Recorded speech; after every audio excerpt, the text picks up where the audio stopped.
Hello students, कैसे हैं आप सब। आई होप आप सब अच्छे होंगे। आईसीटी वर्चुअल क्लासरूम में आप सबका स्वागत है। मैं विकास, क्लास 10th का मैथ्स कर रहे हैं हम बच्चों यहाँ पे जो आपके प्रीवियस ईयर्स पेपर के क्वेश्चन हैं उनको सॉल्व कर रहे हैं टॉपिक वाइज। तो अभी हमारा स्टैटिस्टिक्स चल रहा है। इसमें बच्चों कुछ क्वेश्चंस हम कर रहे थे। चलिए एक क्वेश्चन और करते हैं। यहाँ पे ये है आपके सामने, इस क्वेश्चन को देखिए आप।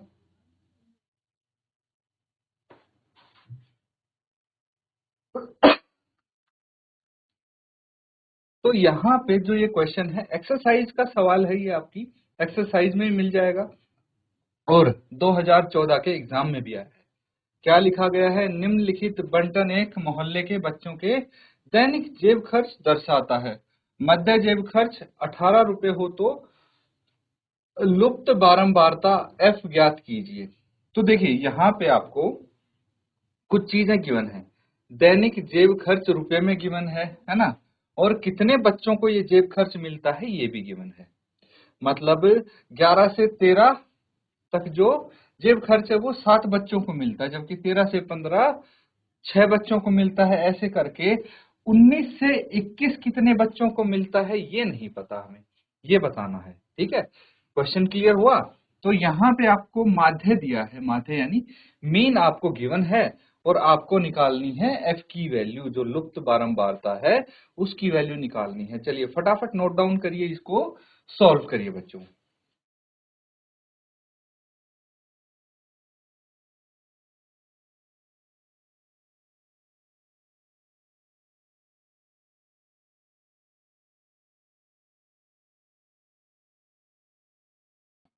तो ठीक है बच्चों, कर लिया होगा आपने सॉल्व, उम्मीद करता हूं मैं।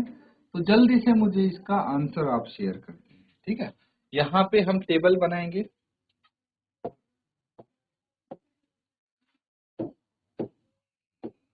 सबसे पहले क्या है, वर्ग अंतराल गिवन है आपको, लिख लीजिए वर्ग अंतराल।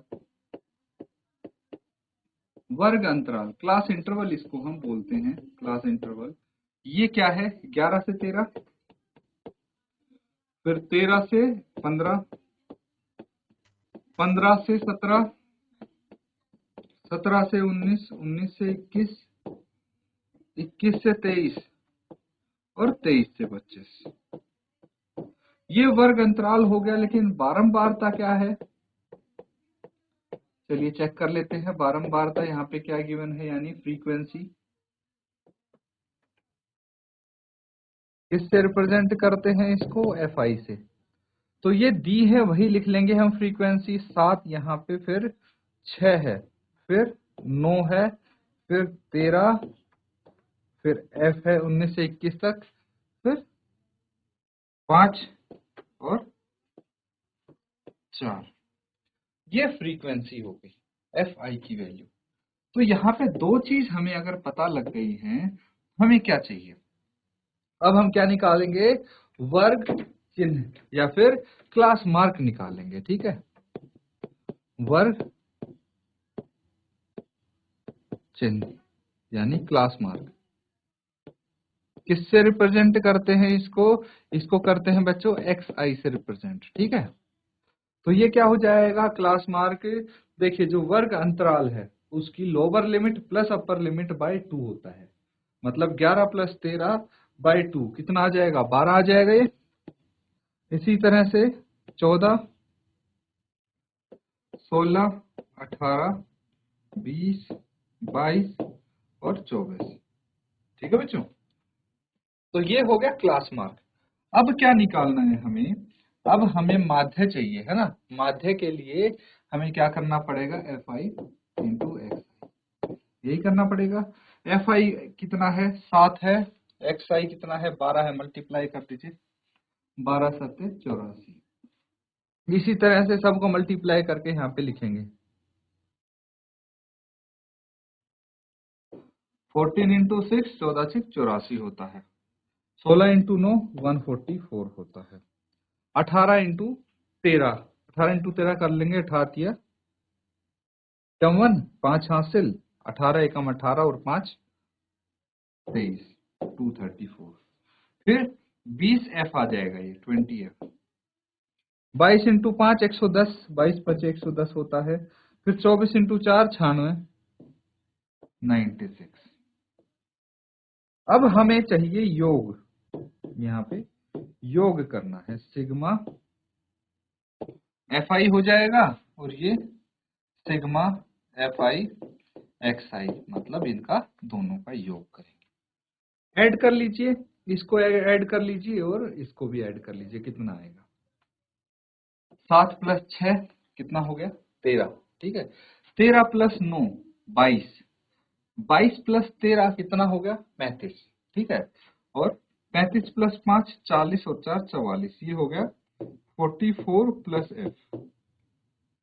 ठीक है, इसको ऐड कर लेंगे अब, है ना। इसको ऐड करने के लिए हम क्या करेंगे, सारी पहले 20f को अलग लिख लेंगे, 20f को अलग लिख लेंगे और जितने भी ये नंबर है इनको ऐड कर देंगे। तो अलग से मैं लिख देता हूं ताकि आपको कंफ्यूजन ना हो कुछ। 84 प्लस 84 प्लस 144, 234, 110 एंड 96, सबको जोड़ दीजिए। 4 प्लस 4 8, प्लस 4 12, प्लस 4 16 और 6 22, 2 हासिल, 8 और 8 16, 16 और 4 20, 20 और 3 23 और 10 33 और 2 35, और कितना बच गया? 3 बच गया। तो 3 और 1 4 और 2 6 और 1 7, 752 आ गया ये। तो ये आ जाएगा sigma F, sigma F I X I is equal to 20 plus 752।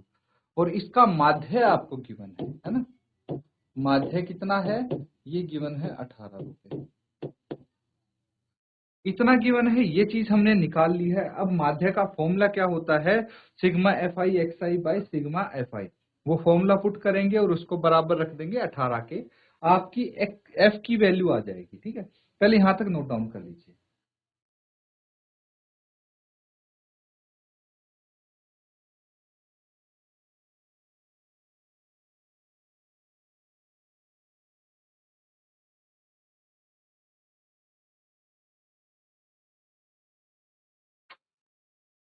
तो ये चीज क्लियर है, आगे इसको कंटिन्यू करते हैं।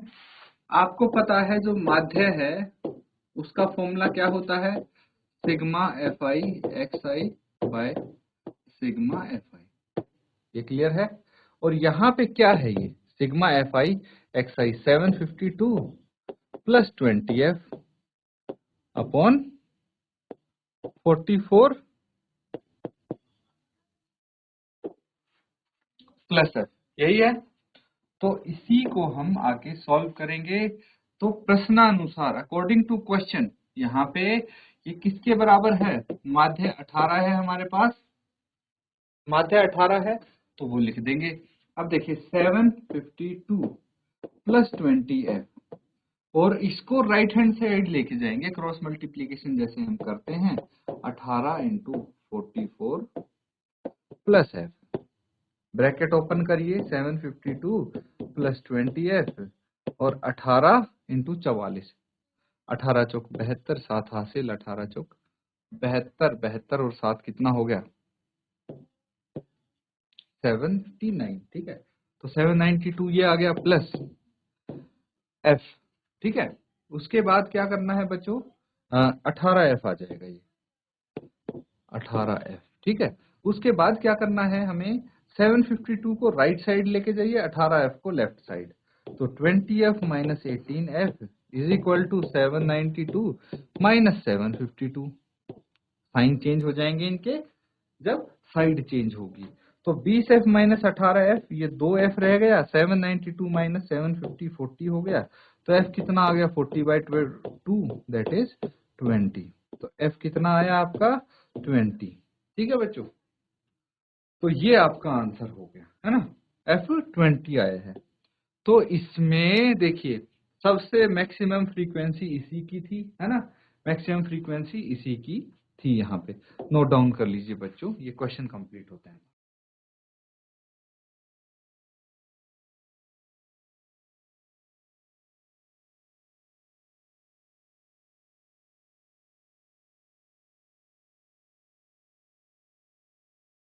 तो बच्चों यहां तक आपको आ गया समझ। अगर कोई चीज में दिक्कत है आप पूछ सकते हैं, कोई चीज समझ में नहीं आई है आपको, या कोई भी इस टॉपिक से रिलेटेड आपको प्रॉब्लम है, क्योंकि बहुत सारे क्वेश्चन हम प्रैक्टिस कर चुके हैं। देखिए 1 मार्क्स के क्वेश्चन हमने कर लिए है ना, 2 अंकीय सवाल ये भी 2 अंक में आया था आपका, फिर 4 अंक के जो सवाल हैं वो हमने किए, फिर 5 अंक के जो सवाल हैं वो हमने किए। ये सभी हमने थोड़े थोड़े करके एग्जाम्पल्स किए थे, और इसमें हमने एमसीक्यू भी किए थे, मल्टीपल चॉइस क्वेश्चन, और जो आपको पूरा आंसर लिखना है वो भी किए थे 1 मार्क्स में। तो बच्चों ये आपका टॉपिक वाइज भी हमने कंप्लीट कर लिया है। यहाँ पे कोई अगर दिक्कत आपको आ रही है पूछ सकते हैं, अदरवाइज अब हम अगले टॉपिक पे चलेंगे। तो ये जो आपका टॉपिक है बच्चों, ये है प्रोबेबिलिटी। ठीक है, प्रोबेबिलिटी यानी प्रायिकता।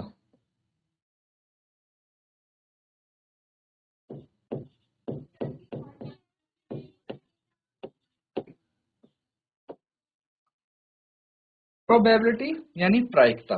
ठीक है, तो इस टॉपिक पे हम कुछ क्वेश्चंस डिस्कस करेंगे जो आपके प्रीवियस ईयर्स में आए हैं या फिर इम्पोर्टेंट हैं जो एग्जाम पॉइंट ऑफ व्यू से। क्लियर है बच्चों? तो यहाँ पे भी पैटर्न सेम रहेगा, 1 मार्क्स के भी होंगे, 2 मार्क्स के भी होंगे, 4 के भी होंगे, 5 के भी होंगे।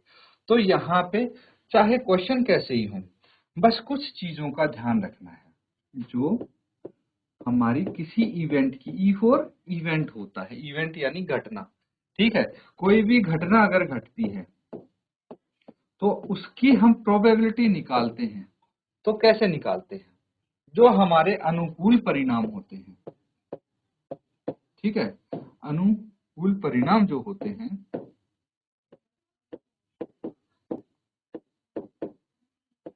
अनुकूल परिणामों की संख्या, ठीक है, इसको भाग कर देते हैं हम किससे? कुल संभव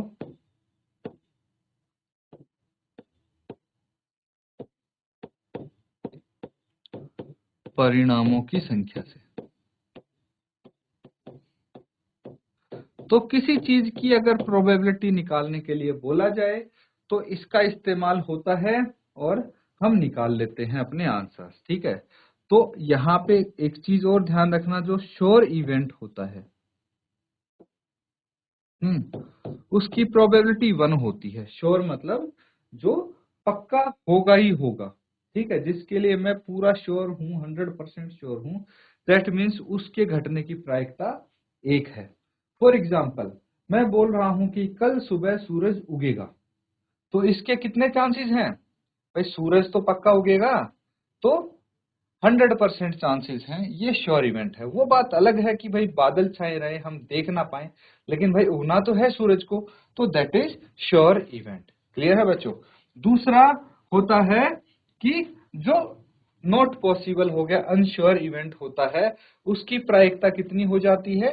0 हो जाती है, जो होगा ही नहीं, हमें पक्का पता है। तो इन चीजों का भी थोड़ा हम ध्यान रखेंगे।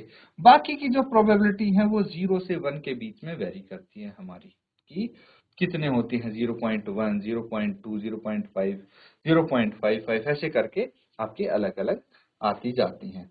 तो यहां तक आप मेरे साथ हो, ये इसकी बेसिक चीज होगी, बहुत सिंपल सी एक्सरसाइज है इसकी आपकी, लेकिन हम जो क्वेश्चन करेंगे डायरेक्ट आपको चीजें समझ में आएंगी। तो यहां तक इसको एक बार नोट डाउन कर लीजिए, कहीं कोई डाउट लगता है पूछ सकते हैं आप।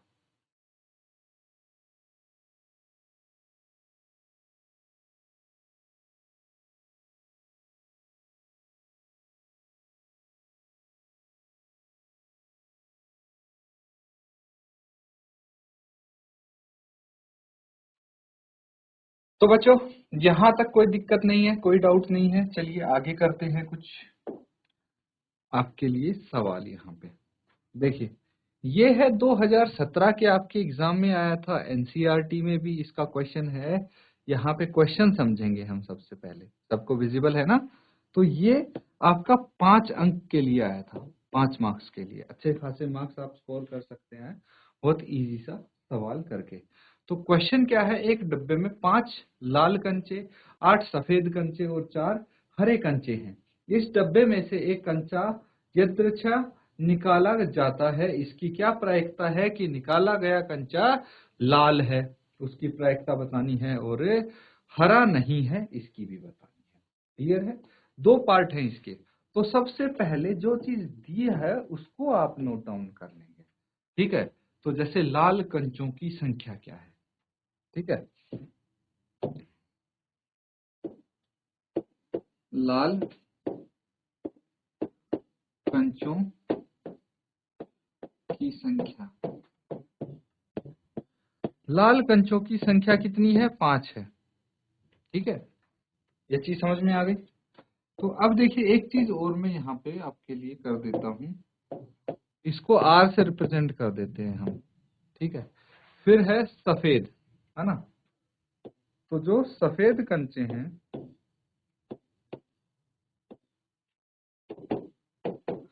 उसको व्हाइट से रिप्रेजेंट करते हैं, वो है 4 नहीं 8, है ना। सफेद कंचे 8 हैं। और हरे कंचे कितने हैं यहाँ पे, हरे कंचों की संख्या इसको ग्रीन से रिप्रेजेंट करते हैं, ये 4 हो गए। तो मुझे बताइए कंचों की कुल संख्या कितनी होगी। ठीक है, तो कुल कंचे ये कितने आ जाएंगे, ये आ जाएंगे बच्चों 5 + 8 + 4, सबको ऐड कर देंगे, कितना हो गया, 17 हो गया। अगर कुल कंचे 17 हैं तो मुझे बताइए कि सबसे पहले पार्ट में या फिर दूसरे पार्ट में जो भी निकालेंगे, हमें कुल संभव परिणाम जानने हैं, है ना। तो जो कुल संभव परिणाम होंगे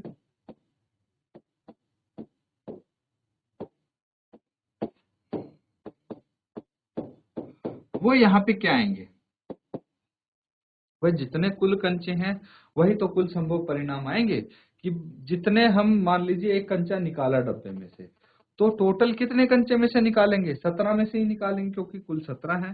तो कुल संभव परिणाम तो हमारे पास 17 ही होने वाले हैं। ठीक है, अब जो फर्स्ट पार्ट है उसको देखिए आप, पहला भाग, इसमें क्या बोला गया है, निकाला गया कंचा अगर लाल है तो, ठीक है, तो आप बोलेंगे कि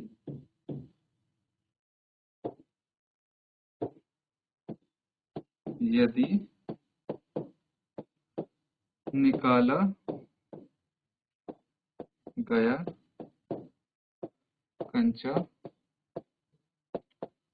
लाल है तो, यदि निकाला गया कंचा लाल है तो अनुकूल परिणाम कितने होंगे। ठीक है,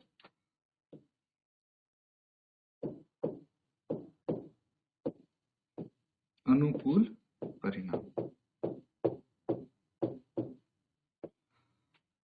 और लाल को हम R से रिप्रेजेंट कर देते हैं। अनुकूल परिणाम हमारे हो जाएंगे, लाल कंचे कितने हैं, 5, तो अनुकूल परिणाम 5 हो जाएंगे। अब हम प्रायिकता निकालते हैं, प्रोबेबिलिटी किसकी, लाल कंचा प्राप्त होने की, यानी रेड। ठीक है, R से हमने इसको रिप्रेजेंट कर दिया, probability of happening red event, यानी लाल कंचा निकलने की। तो कुल संभव परिणाम, सबसे पहले तो लिखेंगे अनुकूल, अनुकूल परिणाम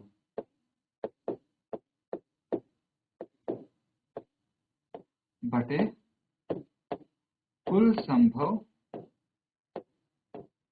परिणाम। ठीक है, अब देखिए अनुकूल परिणाम कितने हैं हमारे पास, 5 हैं, और कुल संभव परिणाम 17 है, तो 5/17 आपका आंसर आ जाएगा, है ना। पार्ट 1 का ये आंसर है, नोट डाउन कर लीजिए। फिर पार्ट 2 करते हैं।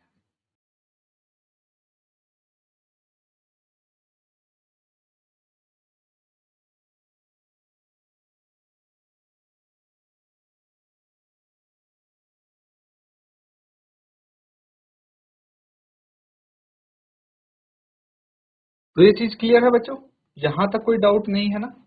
अब पार्ट 2 देखिए।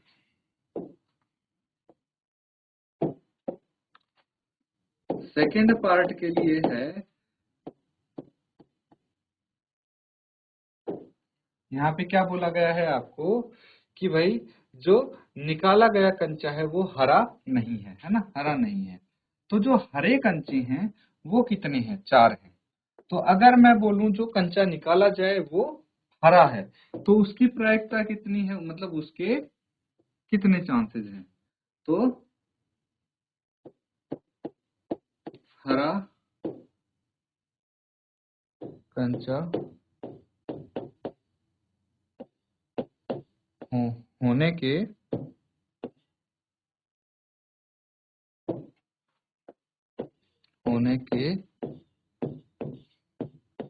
अनुकूल परिणाम। ठीक है, हरा कंचा यानी इसको जी से रिप्रेजेंट कर सकते हैं। कितने हो जाएंगे भाई? 4 है ना, 4 हरे कंचे हैं तो जो अनुकूल परिणाम है वो 4 ही होंगे। लेकिन अगर मैं बोलूं कि हरा कंचा न होने के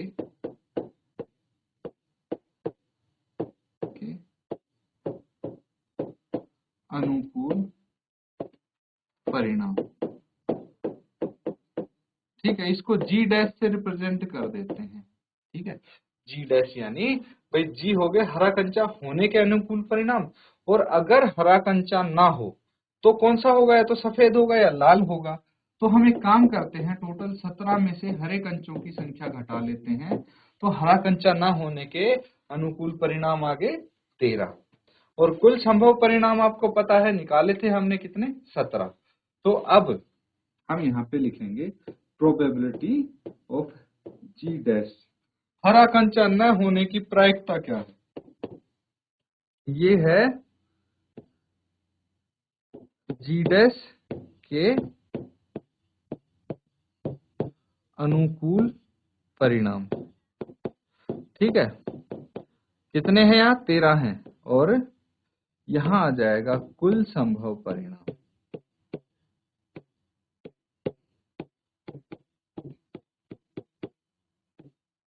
क्या आ जाएगा?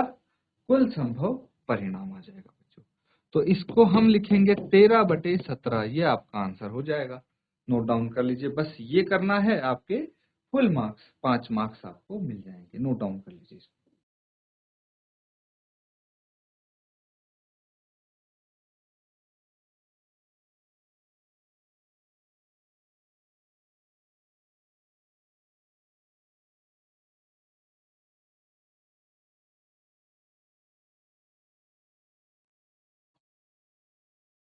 चलिए बच्चों, ये सबने कर लिया है नोट डाउन। तो एक क्वेश्चन लिखिए,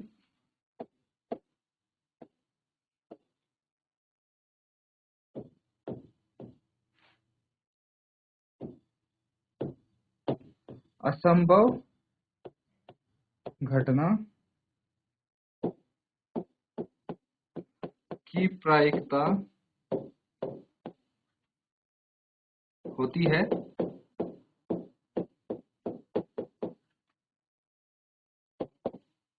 ये आपका आया था बच्चों 2012 और 18 में। ठीक है, इसके ऑप्शंस मैं आपको दे देता हूं, 0, 1, -1, डी नॉट डिफाइंड। ठीक है, तो इसमें से बताइए क्या इसका आंसर होगा?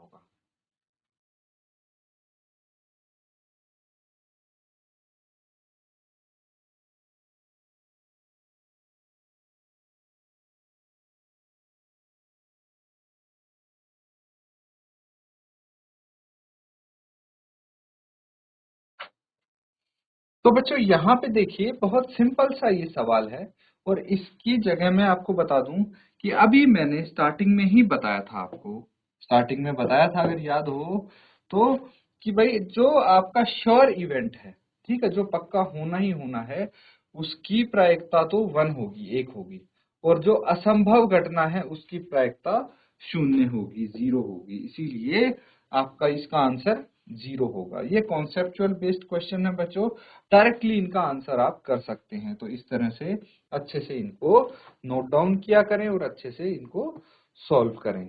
तो बच्चों प्रैक्टिस करते रहें ऐसे ही। इसी के साथ आज का सेशन हम यहाँ पे एंड करते हैं। Thank you and have a nice day.